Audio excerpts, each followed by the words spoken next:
your four landmarks that make you pretty much have to go call mortgage gumbo: death, debt, divorce, and distance.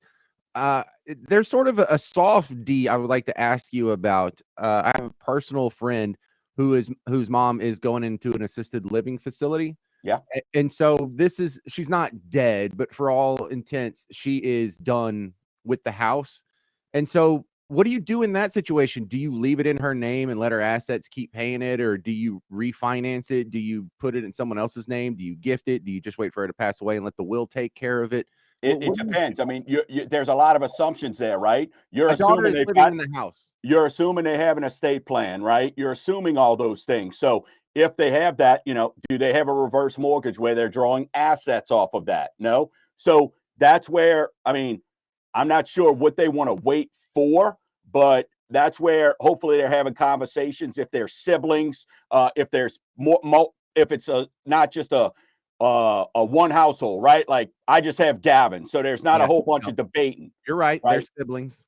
So everybody loves everybody, James. So there's a dollar involved. Everybody loves everybody. Today there's money involved. So we've got to make sure that we keep that in mind. We've got another client right now dealing with, did not understand. Dad passed away, left the house to the kids. Son's been paying the mortgage for a year while they're getting all the finances taken care of. Guess what? Just found out that there's a $50,000 lien on the property.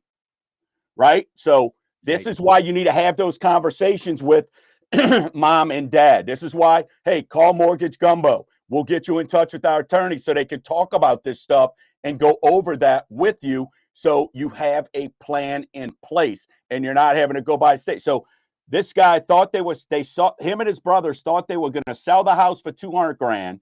The balance was 120.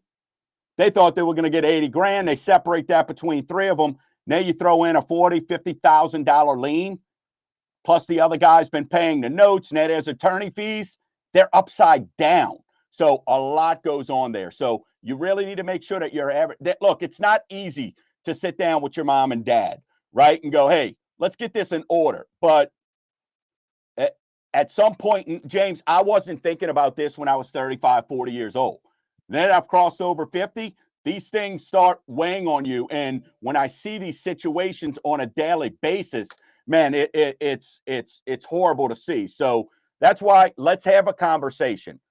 It's not always about comparing that number on a piece of paper. Let's look at the big picture, right? That's the biggest plan that we're going to look at for you.